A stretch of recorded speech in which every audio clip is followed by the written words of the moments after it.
Assalamualaikum warahmatullahi wabarakatuh. Selamat datang kembali di channel YouTube Dunia Beda, tempat di mana takdir bisa berbalik dalam sekejap mata.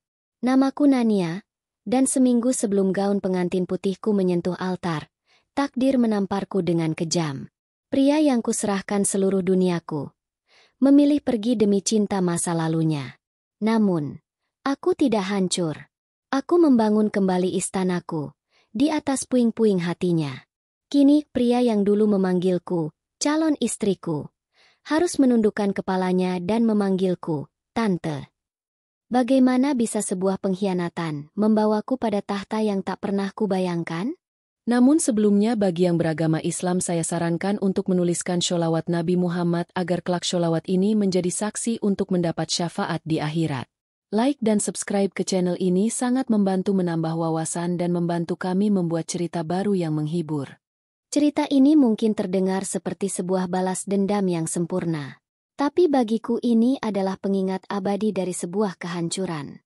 Untuk mengerti kenapa aku ada di sini, di dalam mobil mewah dengan sopir pribadi, menatap gedung-gedung pencakar langit Jakarta yang dulu hanya bisa kami lihat dari bawah. Kalian harus tahu dulu, istana apa yang telah kami bangun, dan betapa menyakitkannya saat istana itu hancur berkeping-keping. Namanya Rama. Bukan, dia bukan pria jahat sejak awal. Selama 5 tahun, dia adalah napasku. Kami bertemu saat sama-sama merantau di Jakarta. Aku, seorang gadis dari Garut dengan mimpi sederhana, dan dia, seorang pemuda dari Solo yang penuh ambisi. Kami memulai segalanya dari nol besar. Dari sebuah kamar kos sempit di daerah Tebet, yang dindingnya lembab dan atapnya sering bocor kalau hujan deras. Kami berbagi segalanya, sepiring nasi goreng tek-tek di pinggir jalan, satu motor bebek tua yang sering mogok, dan yang terpenting, kami berbagi mimpi yang sama. Aku masih ingat, setiap malam setelah pulang kerja, kami akan duduk di balkon kecil kamar kos kami, memandang lampu-lampu kota yang berkelip dari kejauhan. Rama akan memelukku dari belakang, meletakkan dagunya di bahuku, dan berbisik, "Lihat, sayang, suatu saat nanti, kita akan punya rumah kita sendiri di sana.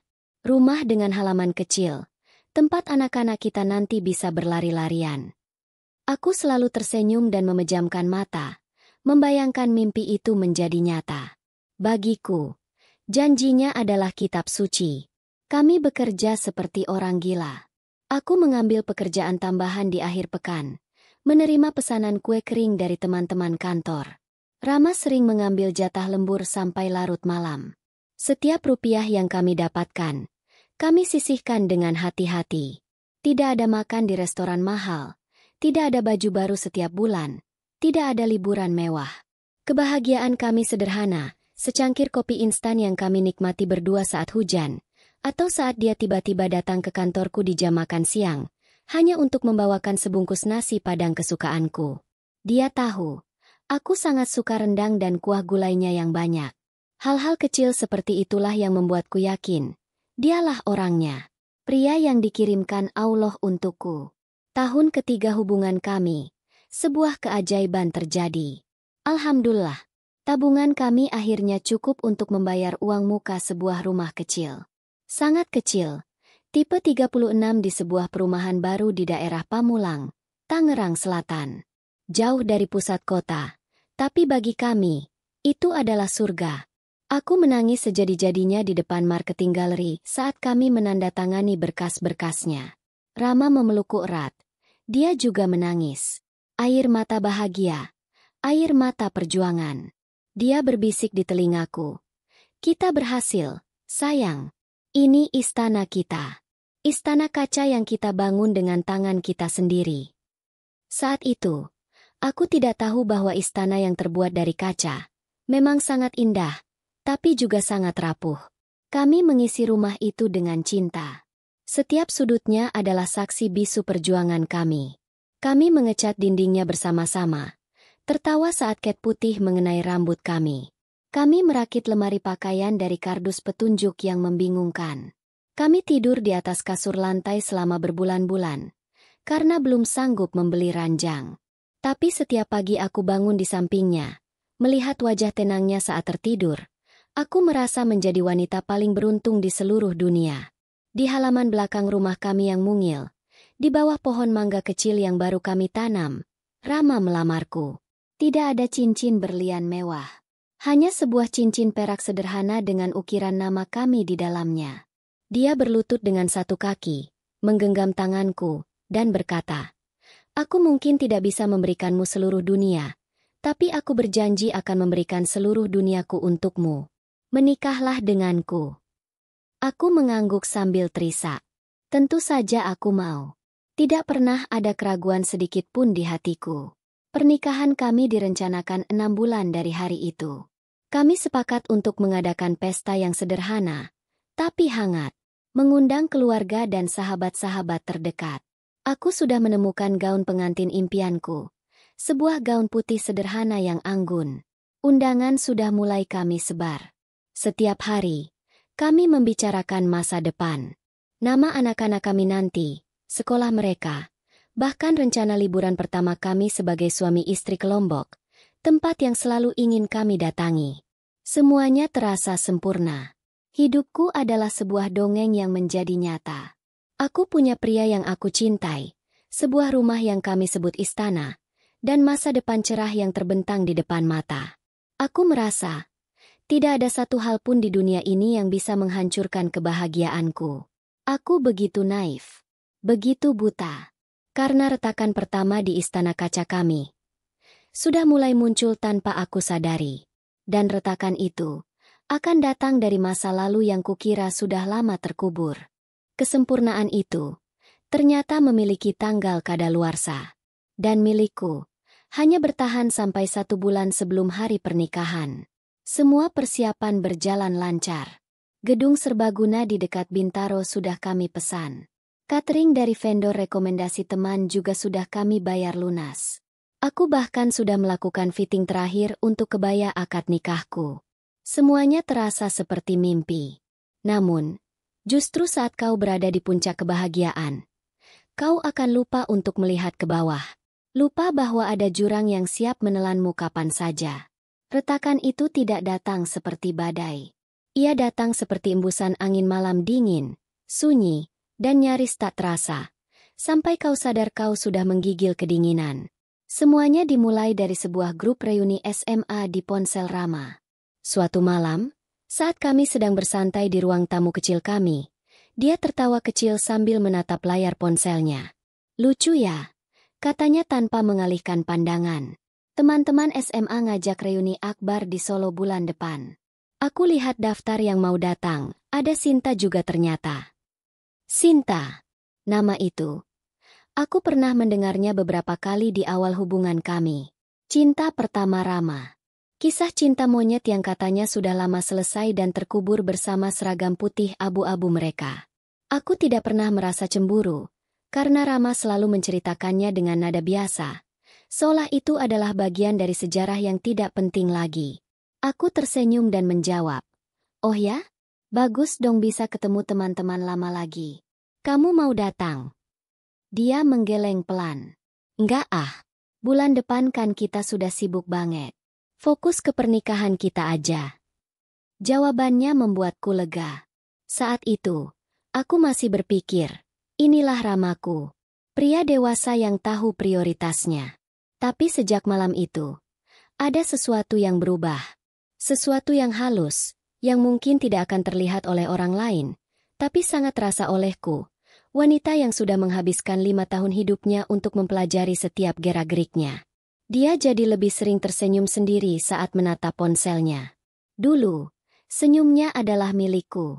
Sekarang, senyum itu milik layar persegi di tangannya. Dia mulai sering menerima telepon di luar rumah. Alasannya selalu sama. Sinyal di dalam jelek, sayang. Atau, ini urusan kantor, berisik kalau di sini. Padahal selama bertahun-tahun kami tinggal di rumah itu, tidak pernah ada masalah dengan sinyal. Instingku mulai berteriak. Ada yang tidak beres. Tapi logikaku berusaha menenangkannya. Mungkin aku hanya terlalu lelah dengan persiapan pernikahan. Mungkin aku hanya paranoid.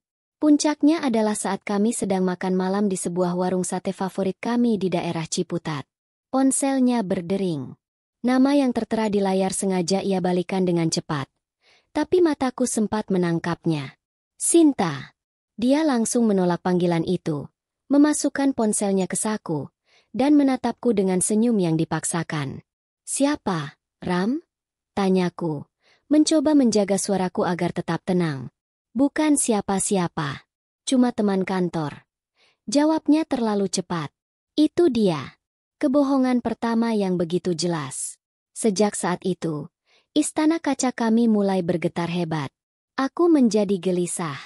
Aku mulai sering mengecek media sosial Sinta, yang ternyata tidak dikunci. Aku melihat foto-fotonya.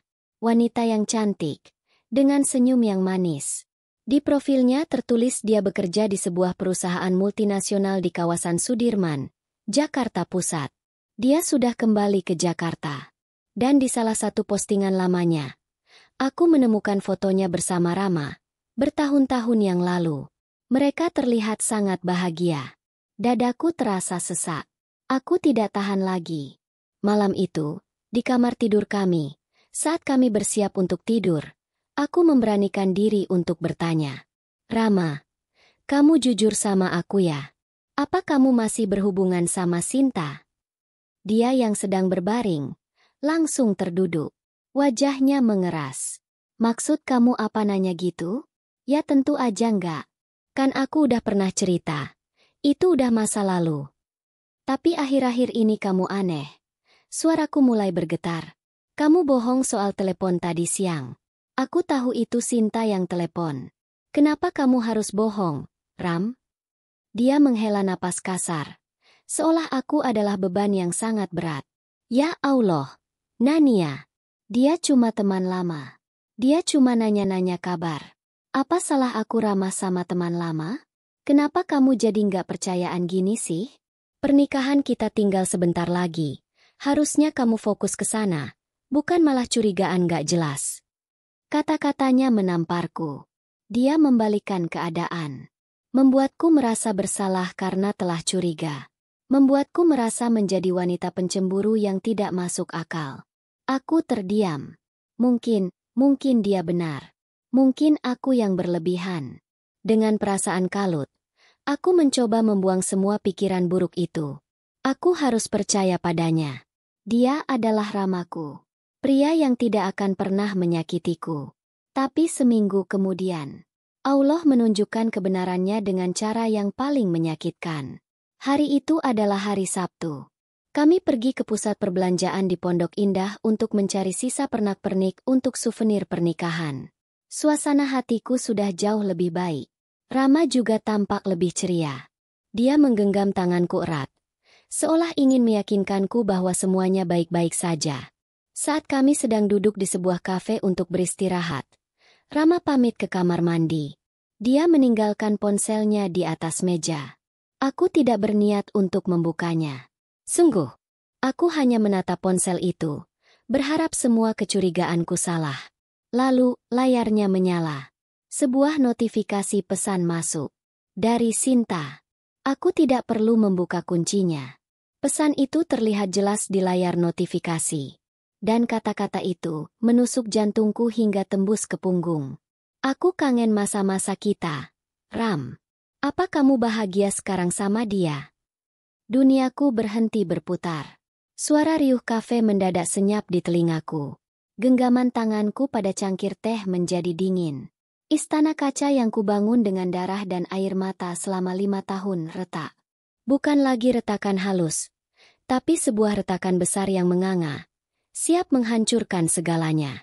Dan aku tahu saat Rama kembali dari kamar mandi nanti pria yang akan duduk di hadapanku, bukanlah lagi Rama yang sama. Aku tidak tahu berapa lama aku duduk membeku di sana. 1 detik, 1 menit, atau mungkin 1 abad. Cangkir teh di tanganku sudah menjadi dingin. Sedingin hatiku yang terasa seperti diremas oleh tangan tak kasat mata. Suara riuh di kafe Pondok Indah Mall itu seakan menjauh, berganti menjadi dengungan panjang di telingaku. Aku hanya bisa menatap layar ponsel itu, membaca ulang kalimat-kalimat terkutuk itu, berharap mataku salah. Berharap ini hanya mimpi buruk. Aku kangen masa-masa kita, Ram. Apa kamu bahagia sekarang sama dia? Dia. Aku adalah dia.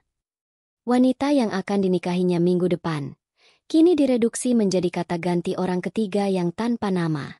Seolah aku hanyalah penghalang di antara kenangan mereka. Lalu, aku melihatnya. Rama berjalan kembali ke meja kami. Wajahnya masih terlihat santai. Sama sekali tidak menyadari badai yang baru saja menghantam duniaku. Dia tersenyum. Senyum yang sama yang dulu selalu bisa menenangkanku. Tapi kini, senyum itu terlihat seperti topeng yang paling mengerikan. Dia duduk di hadapanku dan berkata, "Lama ya antreannya. Kamu kenapa, sayang? Kok pucat gitu?" Aku mengangkat kepalaku perlahan. Aku tidak menangis. Belum. Air mataku seakan membeku di sumbernya. Terlalu terkejut untuk bisa keluar. Aku hanya mendorong ponselnya pelan ke arahnya. Matanya mengikuti gerakanku. Lalu terbelalak saat melihat notifikasi yang masih menyala di layar. Wajahnya berubah.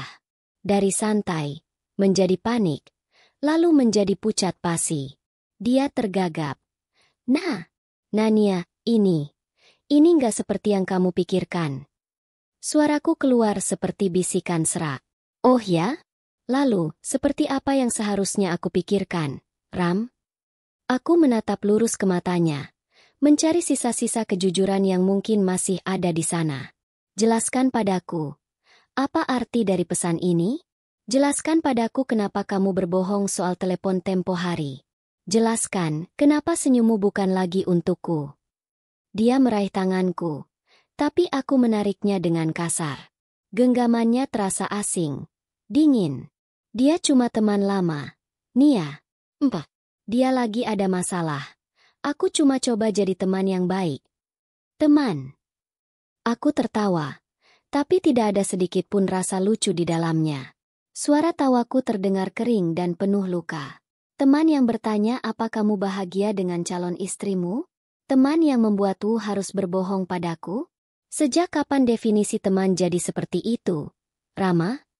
Dia terdiam. Tak ada lagi alasan yang bisa dia karang. Dia hanya menunduk, menghindari tatapanku.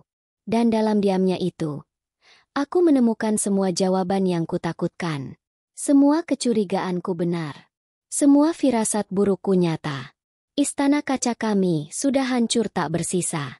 Perjalanan pulang dari Pondok Indah ke rumah kami di Pamulang adalah perjalanan paling sunyi dan paling menyiksa dalam hidupku. Tidak ada satu kata pun yang terucap. Aku hanya menatap keluar jendela, melihat jalanan Jakarta yang ramai. Tapi di dalam mobil, rasanya seperti di dalam ruang hampa. Aku bisa merasakan tatapannya sesekali melirik ke arahku, penuh rasa bersalah. Tapi rasa bersalahnya tidak akan bisa menyembuhkan luka yang sudah dia torehkan. Sesampainya di rumah, istana kami, aku langsung masuk ke kamar. Di sana, tergantung dengan anggun di dalam plastik pelindungnya gaun pengantin putihku. Aku menyentuhnya. Kainnya yang lembut terasa dingin di jariku. Gaun ini seharusnya menjadi saksi hari bahagiaku. Kini, ia terasa seperti kain kafan untuk mimpi-mimpiku. Rama masuk ke kamar, menutup pintu di belakangnya. Suasana menjadi begitu sesak, seolah oksigen di ruangan itu telah habis terhisap. "Nania, kita perlu bicara," katanya pelan. Aku berbalik menghadapnya. Air mataku akhirnya tumpah, mengalir deras tanpa bisa kuhentikan. "Bicara apa lagi, Ram? Semuanya sudah jelas. Kamu memilihnya. Kamu tidak pernah benar-benar memilihku." Dan di sanalah, di bawah tatapan gaun pengantin kami, seminggu sebelum hari pernikahan kami, dia akhirnya mengucapkan kalimat-kalimat yang meremukkan seluruh jiwa ragaku. Dia menatapku dengan mata yang basah. Tatapan yang anehnya bukan berisi penyesalan karena telah menyakitiku, melainkan tatapan lega karena akhirnya bisa melepaskan bebannya. "Maaf," bisiknya. Aku tidak bisa. Aku sudah mencoba. Nia, aku sungguh mencoba untuk mencintaimu sepenuhnya. Tapi perasaanku pada Sinta ternyata tidak pernah benar-benar hilang. Dia kembali ke hidupku, dan aku sadar hatiku tidak pernah sepenuhnya jadi milikmu. Setiap kata adalah tusukan pisau. Satu persatu, menghujam tepat di jantungku. Jadi, 5 tahun ini, apa artinya? Suaraku bergetar hebat. Rumah ini? Perjuangan kita? Mimpi-mimpi kita? Semuanya bohong. Dia hanya bisa menggeleng lemah. Aku tidak pernah berniat membohongimu. Aku hanya bingung. Maafkan aku, Nia. Aku tidak bisa menikahimu. Dia pergi begitu saja setelah itu. Mengemasi beberapa bajunya ke dalam tas. Dan berjalan keluar dari pintu rumah yang kami bangun bersama. Meninggalkanku sendirian. Di tengah puing-puing masa depan kami. Hujan deras tiba-tiba turun di luar. Seolah langit pun ikut menangisi kehancuranku. Aku terduduk lemas di lantai yang dingin. Pandanganku kosong. Undangan pernikahan dengan nama kami berdua tergeletak di atas meja. Souvenir yang sudah terbungkus rapi. Daftar tamu yang sudah kami susun bersama. Semuanya terasa seperti lelucon paling kejam dari takdir. Rasa malu, sakit, dan hancur lebur menjadi satu. Bagaimana aku harus memberitahu orang tuaku di Garut? Bagaimana aku harus menghadapi pertanyaan dari teman-teman dan kerabat? Saat itu, di tengah gemuruh hujan dan isak tangisku sendiri, aku hanya punya satu doa. Aku berharap Allah mencabut nyawaku detik itu juga. Agar aku tidak perlu merasakan sakit yang lebih dalam lagi. 2 hari pertama setelah dia pergi adalah neraka yang paling sunyi. Aku tidak menangis lagi. Aku hanya duduk di sofa ruang tamu, di rumah yang sekarang terasa begitu kosong dan dingin, menatap dinding dengan pandangan hampa. Ponselku terus berdering. Panggilan dari teman-teman yang bertanya kenapa undangan digital kami tiba-tiba tidak bisa diakses. Pesan dari vendor catering yang menanyakan konfirmasi akhir. Setiap getaran ponsel terasa seperti sengatan listrik di hatiku. Tugas terberat adalah menelepon ibuku di Garut. Aku menundanya selama mungkin. Tapi akhirnya aku harus melakukannya. Saat ibu mengangkat telepon dengan suara ceria, bertanya, "Gimana, Neng, persiapannya lancar?" Pertahananku runtuh. Aku menangis sejadi-jadinya. Menceritakan semuanya dalam isakan yang patah-patah. Dari seberang telepon, aku bisa mendengar ibuku ikut risak. Hatinya pasti hancur sama sepertiku. Beliau ingin segera datang ke Jakarta, tapi aku melarangnya. Aku tidak sanggup melihat wajah iba dari orang yang paling kusayangi. Aku hanya ingin sendirian. Menelan rasa malu dan sakit ini seorang diri. Rumah ini, istana kami, kini menjadi penjara bisu. Setiap sudutnya meneriakkan kenangan tentang Rama. Gelas kopi yang biasa dia pakai masih ada di rak piring. Jaketnya masih tergantung di belakang pintu. Aku merasa sesak napas. Aku harus pergi dari sini. Aku tidak tahu kemana tujuanku. Aku hanya menyalakan motor, mengendarai tanpa arah, membiarkan angin Jakarta yang panas menerpa wajahku. Pikiranku kosong. Aku hanya terus berjalan. Hingga akhirnya aku berhenti di sebuah taman yang rindang di kawasan Menteng, Taman Suropati. Aku memarkirkan motor, dan duduk di salah satu bangku kosong di bawah pohon yang besar. Aku melihat orang-orang berlalu lalang. Pasangan muda yang tertawa bahagia, keluarga kecil yang sedang piknik, para pekerja kantor yang berolahraga sore. Dunia terus berputar, seolah tidak peduli pada duniaku yang sudah berhenti. Aku merasa tak terlihat. Aku merasa seperti debu. Saat itulah, di titik terendah dalam hidupku, sebuah suara yang berat dan berwibawa memanggil namaku. Nania. Aku mendongak. Seorang pria parubaya, berpakaian kemeja batik yang sangat rapi dan celana bahan, berdiri di hadapanku. Wajahnya terlihat familiar. Wajah yang tegas namun sorot matanya teduh. Butuh beberapa detik bagiku untuk menyadari siapa dia. Pak Wijaya, paman dari Rama. Jantungku seakan berhenti berdetak. Rasa malu yang luar biasa menjalari seluruh tubuhku. Aku ingin lari. Aku ingin menghilang di telan bumi. Dia adalah keluarga dari pria yang telah menghancurkanku. Aku hanya bisa menunduk, tidak sanggup menatap matanya. Dia duduk di sampingku, menjaga jarak yang sopan. Keheningan menyelimuti kami sejenak. Hanya terdengar suara burung-burung di taman. Lalu, dia mengulurkan sebuah sapu tangan bersih ke arahku. Saya dengar beritanya dari ayah Rama. Katanya dengan suara yang tenang dan dalam. Saya tidak tahu harus berkata apa. Anak itu sudah benar-benar memalukan keluarga. Kata-katanya membuatku terkejut. Aku mengira dia akan membela keponakannya. Tapi nada suaranya penuh dengan kekecewaan yang tulus. Aku memberanikan diri menatapnya. Di matanya, aku tidak melihat rasa kasihan. Aku melihat kemarahan. Dan yang lebih penting, aku melihat pengertian. Aku tidak bisa menahannya lagi. Aku menceritakan semuanya. Semua rasa sakitku, semua kekecewaanku, semua rasa maluku. Aku menangis seperti anak kecil yang kehilangan arah. Dan dia hanya diam mendengarkan. Dia tidak memotong, tidak menghakimi, tidak memberikan nasihat-nasihat kosong seperti, yang sabar ya, atau, ini semua cobaan. Dia hanya duduk di sana, menjadi saksi bisu dari kehancuranku. Setelah tangisku reda, dia berkata, pria sejati tidak lari dari tanggung jawabnya, Nania. Apapun alasannya, yang dilakukan Rama itu salah. Kamu tidak pantas diperlakukan seperti ini. Sejak hari itu, Pak Wijaya tidak pernah benar-benar meninggalkanku. Beliau tidak sering datang. Tapi setiap hari, tepat di jam makan siang, ponselku pasti berdering. Panggilan singkat darinya. Nania, ini Om. Sudah makan? Hanya itu.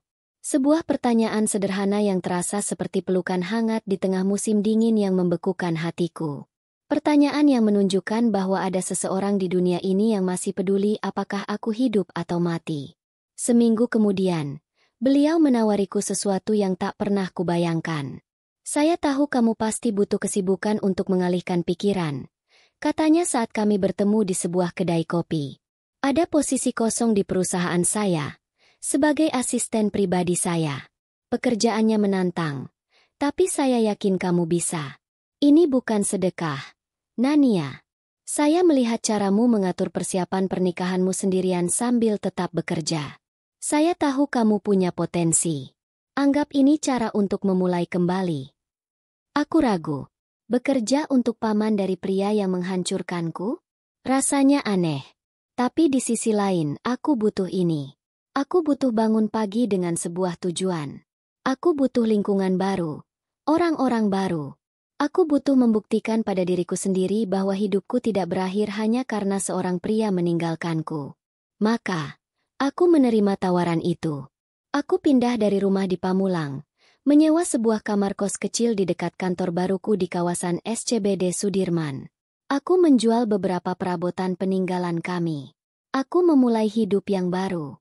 Perlahan, sangat perlahan. Aku mulai bernapas lagi. Bekerja di bawah bimbingan Pak Wijaya membuka mataku. Dia adalah sosok pemimpin yang cerdas, dihormati, dan sangat disiplin. Dia mengajariku banyak hal, bukan hanya tentang pekerjaan, tapi juga tentang kehidupan. Dia menunjukkan padaku bagaimana menjadi kuat, bagaimana mengambil keputusan dengan kepala dingin, dan bagaimana menghargai diri sendiri. Dia tidak pernah sekalipun mengungkit tentang Rama. Dia memberiku ruang untuk sembuh dengan caraku sendiri. Di matanya, aku bukan korban yang perlu dikasihani. Aku adalah Nania, seorang profesional yang dia hargai kemampuannya. Cinta Rama dulu membuatku merasa harus menjadi sempurna untuknya. Tapi rasa hormat dari Pak Wijaya justru membuatku merasa berharga apa adanya.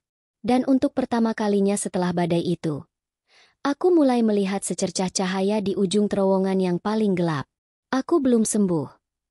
Tapi aku mulai berani berharap lagi. 3 bulan berlalu seperti kilat. Hidupku kini berputar 180 derajat. Pagi hari diisi dengan rapat-rapat penting. Siang hari sibuk menyiapkan presentasi dan laporan. Dan malam hari seringkali aku habiskan untuk belajar, mendalami seluk-beluk bisnis Pak Wijaya yang ternyata sangat luas. Aku tidak lagi punya waktu untuk meratapi masa lalu. Luka itu masih ada. Tentu saja, ia menjadi lubang hitam di dasar hatiku.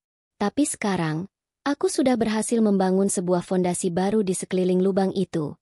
Fondasi yang terbuat dari kerja keras dan harga diri. Hubunganku dengan Pak Wijaya murni profesional. Di kantor, Dia adalah atasan yang sangat kuhormati. Di luar kantor, dia adalah mentor yang bijaksana. Tidak pernah sekalipun ada percakapan atau sikap yang melewati batas. Dia menjagaku dengan caranya sendiri, dengan memberiku tanggung jawab, dengan mempercayaiku, dengan menunjukkan bahwa aku mampu berdiri lebih tinggi dari yang pernah kubayangkan. Aku tidak lagi melihat diriku sebagai Nania yang ditinggalkan. Aku adalah Nania, asisten pribadi Wijaya Adhitama, seorang wanita karir yang sedang meniti jalannya. Sampai suatu sore, semuanya kembali berubah. Hari itu, setelah rapat panjang dengan investor dari Jepang, Pak Wijaya memintaku untuk tidak langsung pulang. "Nania, malam ini kamu ada acara?" Tanyanya saat kami berada di dalam lift pribadinya yang megah, turun dari lantai teratas gedung perkantoran kami di kawasan SCBD. Aku menggeleng. "Tidak ada, Pak." "Bagus. Temani saya makan malam. Ada hal penting yang ingin saya diskusikan." Pikiranku langsung berputar. Hal penting? Mungkin tentang proyek baru di Bali yang sedang kami rintis. Atau mungkin evaluasi kinerjaku selama 3 bulan ini. Aku sama sekali tidak berpikir ke arah lain. Bagiku, ini hanyalah perpanjangan dari jam kerja. Kami pergi ke sebuah restoran mewah di puncak gedung pencakar langit yang lain, tidak jauh dari kantor kami. Dari jendela kaca yang besar, aku bisa melihat kelip lampu kota Jakarta yang membentang seperti permadani permata. Pemandangan yang dulu hanya bisa kulihat bersama Rama dari balkon kos kami yang sempit, kini tersaji nyata di depan mataku. Tapi rasanya berbeda. Dulu itu adalah mimpi. Sekarang ini adalah kenyataan yang terasa asing. Setelah memesan makanan, suasana menjadi hening sejenak. Pak Wijaya menatapku dengan sorot mata yang sulit kuartikan. Bukan tatapan seorang atasan pada bawahan. Ini lebih dalam, lebih personal. "Nania," dia memulai. Suaranya yang berat terdengar sangat serius. "Selama 3 bulan ini, saya melihatmu bekerja. Kamu bukan hanya cerdas dan cekatan. Kamu kuat. Kamu punya daya juang yang luar biasa. Kamu jatuh, tapi kamu tidak membiarkan dirimu hancur. Kamu membangun dirimu kembali dari kepingan yang paling kecil. Saya sangat mengagumi itu." Aku hanya bisa menunduk, sedikit salah tingkah mendengar pujiannya. "Terima kasih, Pak. Itu semua juga berkat bimbingan Bapak." Dia tersenyum tipis. "Saya hanya memberikan kesempatan. Kamu yang memanfaatkannya dengan sangat baik." Dia berhenti sejenak, menarik napas dalam-dalam, seolah sedang mengumpulkan keberanian untuk mengatakan sesuatu yang sangat besar. "Saya sudah lama menduda, Nania. Istri saya meninggal dunia 5 tahun yang lalu. Sejak saat itu, hidup saya hanya fokus pada pekerjaan dan anak-anak saya yang sudah dewasa. Saya tidak pernah berpikir untuk menikah lagi." Dia menatap lurus ke mataku. "Sampai saya bertemu denganmu." Jantungku berdebar kencang. Arah pembicaraan ini membuatku sangat gugup. Saya sudah melihat keponakan saya sendiri, Rama, menyia-nyiakan berlian. Dia membuang sesuatu yang sangat berharga untuk mengejar batu kerikil dari masa lalunya. Saya tidak akan membuat kesalahan yang sama. Kalimat itu terasa seperti sambaran petir di siang bolong. Aku mengangkat wajahku, menatapnya dengan tidak percaya. "Nania," lanjutnya dengan nada yang mantap dan tanpa keraguan, "menikahlah dengan saya." Aku benar-benar terdiam. Otakku berhenti berfungsi. Lidahku keluh. Ini tidak mungkin. Apakah aku salah dengar? Apakah ini semacam lelucon? Tapi wajahnya sangat serius. Dia seakan bisa membaca pikiranku. "Ini bukan karena kasihan," katanya cepat. "Dan ini juga bukan tawaran untuk balas dendam. Meskipun saya tidak akan menyalahkanmu jika pemikiran itu terlintas di benakmu. Ini adalah sebuah proposal yang logis. Saya membutuhkan seorang pendamping hidup, seorang partner yang bisa berdiri di samping saya. Dan saya melihat kualitas itu di dalam dirimu. Kamu punya kebaikan hati, kekuatan, dan kecerdasan." Dia mencondongkan tubuhnya sedikit ke depan. "Saya tidak menawarkan dongeng cinta remaja yang penuh bunga dan kata-kata manis. Saya menawarkan sebuah kemitraan seumur hidup. Sebuah kehidupan yang terhormat, aman, dan stabil. Saya akan memberikanmu dunia yang tidak pernah bisa diberikan oleh keponakan saya. Sebagai gantinya, saya hanya meminta kesetiaan dan kehadiranmu di sisi saya. Duniaku jungkir balik untuk kedua kalinya. Tawaran ini begitu tiba-tiba, begitu gila. Tapi di tengah keterkejutanku, ada secercah pemikiran licik yang muncul di benakku. Sebuah gambaran yang sangat jelas.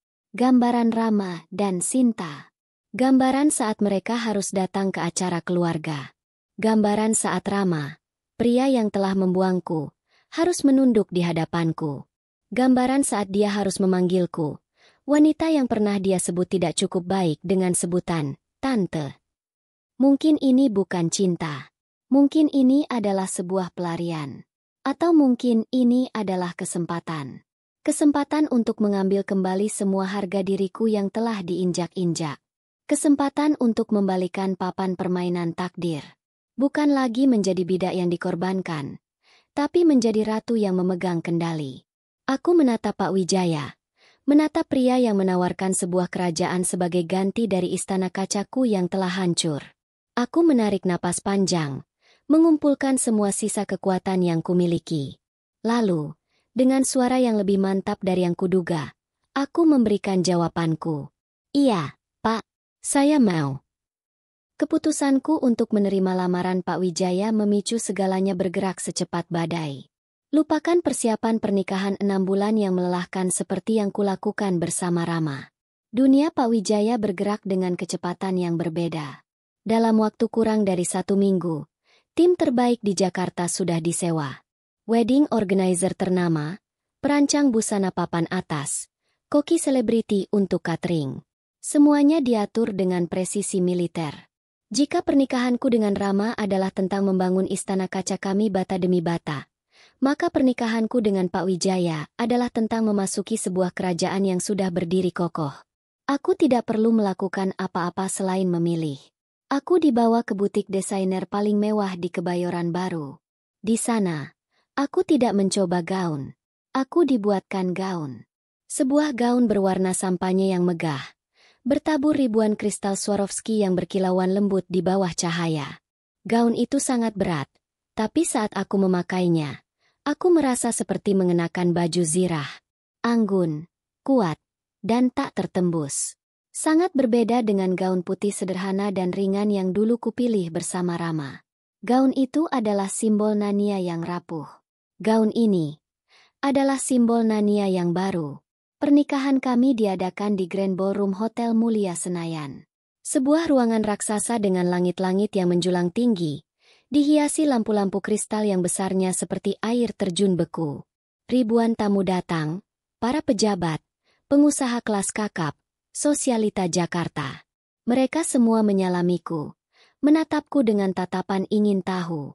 Siapakah gadis biasa ini yang berhasil memenangkan hati seorang Wijaya Adhitama? Aku membalas setiap jabat tangan dan senyuman dengan tenang. Di sampingku, Pak Wijaya berdiri tegap. Genggaman tangannya di pinggangku terasa kokoh dan menenangkan. Dia memperkenalkanku bukan sebagai gadis yang ia selamatkan, tapi sebagai istri saya, Nania Adhitama. Nama belakang baru itu terasa aneh di lidahku, tapi juga terasa sangat kuat. Musik klasik mengalun lembut. Aroma bunga lili memenuhi udara. Semuanya sempurna. Tapi aku tidak mencari kesempurnaan. Aku menunggu satu hal. Satu momen. Momen pembalasan yang dingin dan tak terucap. Dan kemudian, aku melihatnya. Dari ujung karpet merah yang terbentang panjang, aku melihat sosoknya. Rama. Dia datang, berjalan perlahan di antara kerumunan tamu-tamu penting. Dia tidak sendirian. Di sampingnya, berjalan seorang wanita yang tersenyum manis ke arahnya. Sinta. Dia mengenakan gaun yang cukup indah, tapi di tengah lautan kemewahan ini, dia tampak biasa saja. Jantungku tidak berdebar kencang karena cinta atau benci. Jantungku berdebar dengan antisipasi yang dingin. Inilah dia. Momen yang kubayangkan di malam aku menerima lamaran Pak Wijaya. Langkah mereka terasa sangat lambat. Aku bisa melihat wajah Rama dengan jelas saat dia semakin dekat. Wajahnya pucat, matanya liar, bergerak dari dekorasi yang luar biasa megah, ke arah Pak Wijaya yang berdiri di sampingku, dan akhirnya matanya terkunci pada mataku. Di dalam tatapannya, aku melihat segalanya. Keterkejutan, ketidakpercayaan, penyesalan yang begitu dalam hingga membuat rahangnya mengeras. Dia melihatku, Nania yang dulu ia campakan, kini berdiri di atas panggung pelaminan yang 1000 kali lebih megah dari panggung manapun yang pernah kami impikan. Dia melihatku mengenakan gaun yang harganya mungkin melebihi harga rumah kecil kami di Pamulang. Dan dia melihatku berdiri di samping pamannya sendiri. Pamannya yang sangat dia hormati dan sedikit takuti.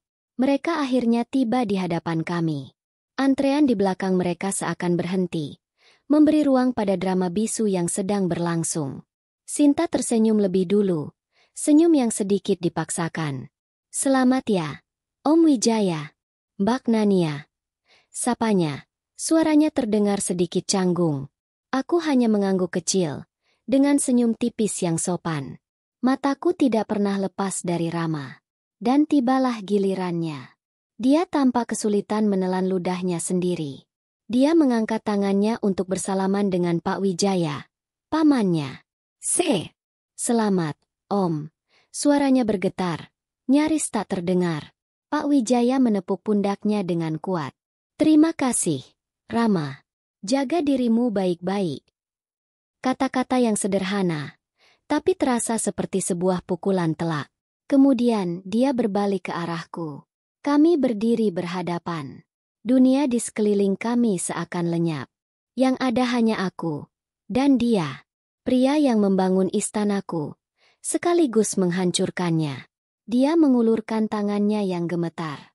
Aku menyambutnya dengan tangan yang tenang dan dingin.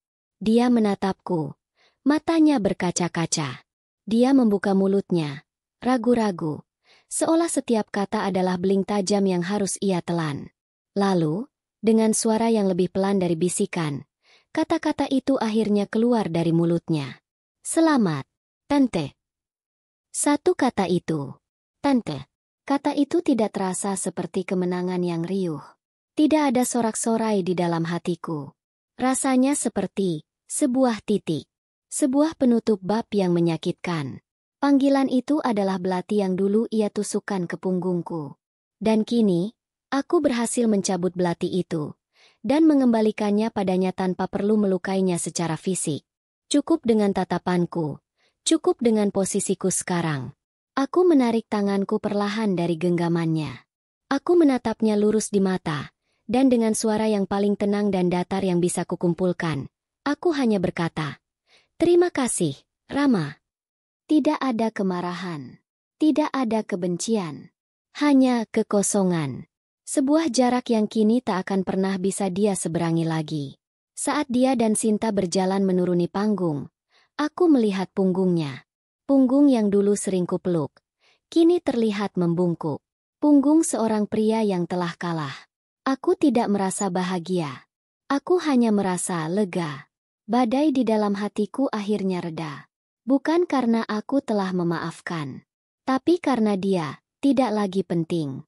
Aku merasakan sebuah tangan hangat menggenggam tanganku. "Pak Wijaya." Dia menatapku dengan sorot mata yang penuh pengertian. Dia tidak berkata apa-apa, tapi aku tahu, dia mengerti segalanya. Di tengah gemerlap pesta pernikahanku sendiri, aku akhirnya sadar. Ini bukan akhir dari sebuah balas dendam. Ini adalah upacara penobatanku. Penobatan diriku sebagai ratu di kerajaanku yang baru. Kerajaan yang kubangun di atas puing-puing pengkhianatan. Kehidupan setelah pernikahan itu terasa seperti mimpi yang aneh. Aku terbangun setiap pagi di kamar tidur yang luasnya mungkin setara dengan separuh rumahku yang dulu di Pamulang. Dindingnya dihiasi lukisan-lukisan mahal, dan dari jendela, aku bisa melihat taman pribadi yang asri di jantung kawasan elit Menteng. Aku bukan lagi Nania yang harus berdesakan di KRL setiap pagi. Aku adalah Nyonya Adhitama, yang jadwalnya diatur, yang pakaiannya disiapkan, yang hidupnya kini berjalan di atas rel yang terbuat dari emas. Tapi kemewahan ini bukanlah hal yang paling mengubahku. Perubahan terbesar terjadi di dalam diriku. Hubunganku dengan suamiku, Mas Wijaya, begitu aku memanggilnya sekarang, adalah sebuah tarian yang tenang. Tidak ada gairah meledak-ledak seperti yang kurasakan bersama Rama dulu. Tidak ada janji-janji puitis yang dibisikkan di tengah malam. Cinta kami, jika itu bisa disebut cinta, dibangun di atas fondasi yang berbeda. Fondasi saling menghormati, percakapan intelektual di meja makan, dan dukungan diam-diam yang terasa lebih nyata dari 1000 kata, "Aku cinta padamu." Dia tidak hanya menjadikanku istrinya. Dia menjadikanku partnernya. Aku ikut dalam rapat-rapat dewan direksi. Aku memberikan masukan untuk strategi bisnis. Dia mendengarkan pendapatku, menghargai pemikiranku. Dia membentukku, bukan menjadi boneka pajangan, tapi menjadi ratu yang sesungguhnya, yang memiliki kekuatan dan otak, bukan hanya mahkota. Untuk pertama kalinya, aku merasa dilihat bukan sebagai pelengkap seorang pria, tapi sebagai individu yang utuh. Lalu, hari itu pun tiba. 6 bulan setelah pernikahan kami. Acara syukuran ulang tahun Ibunda Mas Wijaya yang ke-75 diadakan besar-besaran di kediaman utama keluarga Adhitama di Solo. Ini adalah pertama kalinya aku akan bertemu dengan seluruh keluarga besar, termasuk dia. Aku sudah mempersiapkan hatiku. Selama perjalanan di dalam jet pribadi menuju Solo, aku terus berkata pada diriku sendiri, "Kamu baik-baik saja. Kamu kuat. Dia tidak punya kuasa apa-apa lagi atas dirimu." Mas Wijaya sepertinya merasakan kegelisahanku. Dia menggenggam tanganku dan berkata, "Jika kamu merasa tidak nyaman, kita bisa pulang kapan saja. Kehadiranmu di sisiku sudah lebih dari cukup." Kata-katanya memberiku kekuatan. Acara itu sangat kental dengan adat Jawa. Suara gamelan mengalun syahdu. Semua orang mengenakan beskap dan kebaya yang serasi. Aku mendampingi Mas Wijaya, menyalami sanak saudara satu persatu. Dan akhirnya, mataku bertemu dengannya. Rama berdiri di sudut ruangan, di dekat taman pendopo. Dia terlihat kurus. Sorot matanya yang dulu penuh ambisi, kini tampak kosong. Dia tidak bersama Sinta. Belakangan aku mendengar kabar burung dari sepupu Mas Wijaya, bahwa hubungannya dengan Sinta tidak berjalan mulus. Ternyata, membangun kembali cinta lama di atas puing-puing pengkhianatan tidaklah seindah yang mereka bayangkan. Dia melihatku, dan dengan ragu, berjalan menghampiriku saat Mas Wijaya sedang berbicara dengan kerabat yang lain. Ini adalah momen yang tak terhindarkan. "Nania," sapanya pelan. Dia bahkan tidak berani menggunakan panggilan, "Tante." Aku menatapnya dengan tenang. "Rama, apa kabar?" Suaraku terdengar asing di telingaku sendiri. Begitu datar, begitu tanpa emosi. Dia tersenyum getir. "Seperti yang kamu lihat." Dia berhenti sejenak. Matanya menatap kebaya sutra mewah yang kukenakan, lalu menatap mataku. "Kamu terlihat bahagia." Aku tidak menjawab ya atau tidak. Aku hanya balas menatapnya. Aku minta maaf, Nia," katanya dengan suara bergetar. "Setiap hari, aku menyesalinya. Aku bodoh. Aku membuang satu-satunya hal yang nyata dalam hidupku untuk sebuah ilusi. Sinta, dia bukan wanita yang sama seperti dalam ingatanku. Dan aku bukan lagi pria yang sama." Dia menatapku dengan tatapan memohon. Tatapan yang sama seperti yang pernah kuberikan padanya dulu. Tatapan yang meminta kesempatan kedua. Dulu, melihatnya seperti ini mungkin akan membuatku merasa menang. Dulu, mendengar pengakuannya mungkin akan menjadi pembalasan termanis. Tapi sekarang, aku tidak merasakan apa-apa. Lubang hitam di hatiku yang dulu menganga karena pengkhianatannya, kini sudah tertutup. Bukan karena sembuh total, tapi karena aku sudah membangun begitu banyak hal indah di atasnya, hingga lubang itu tidak lagi berarti. Aku menarik napas perlahan, lalu menghembuskannya. Beberapa pilihan dalam hidup, sekali dibuat, akan menjadi permanen. "Rama," kataku dengan suara yang lembut namun tegas. "Penyesalanmu adalah milikmu, bukan lagi bebanku. Aku tidak membencimu, tapi aku juga tidak lagi memikirkanmu. Aku menatap ke arah suamiku yang sedang menungguku di seberang ruangan.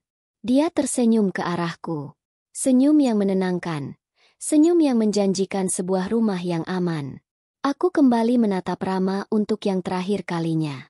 Aku harap kamu bisa menemukan caramu sendiri untuk bahagia. Sekarang, permisi. Suamiku sudah menungguku. Aku berbalik dan berjalan meninggalkannya yang berdiri mematung di sana. Aku berjalan di atas lantai marmer yang dingin, melintasi ruangan yang penuh dengan keluarga baruku, menuju satu-satunya pria yang penting bagiku sekarang. Mas Wijaya menyambutku, merangkul pinggangku dengan lembut. Semua baik-baik saja, bisiknya. Aku mendongak menatapnya, dan untuk pertama kalinya, sebuah senyum yang tulus, yang datang dari lubuk hatiku yang paling dalam, terukir di wajahku. Semua baik-baik saja, Mas. Di bawah alunan gamelan Jawa yang syahdu, aku akhirnya mengerti. Balas dendam terbaik bukanlah dengan membuatnya menderita. Balas dendam terbaik adalah dengan menjadi begitu bahagia, hingga keberadaannya tidak lagi penting sama sekali. Istana kacaku memang sudah hancur. Tapi darinya, aku belajar satu hal. Rumah yang sesungguhnya bukanlah bangunan yang terbuat dari dinding dan atap. Rumah yang sesungguhnya adalah tempat di mana hatimu merasa aman, dihormati, dan damai. Dan malam itu, di tengah keluarga Adhitama, di sisi suamiku, aku akhirnya merasa telah pulang ke rumah.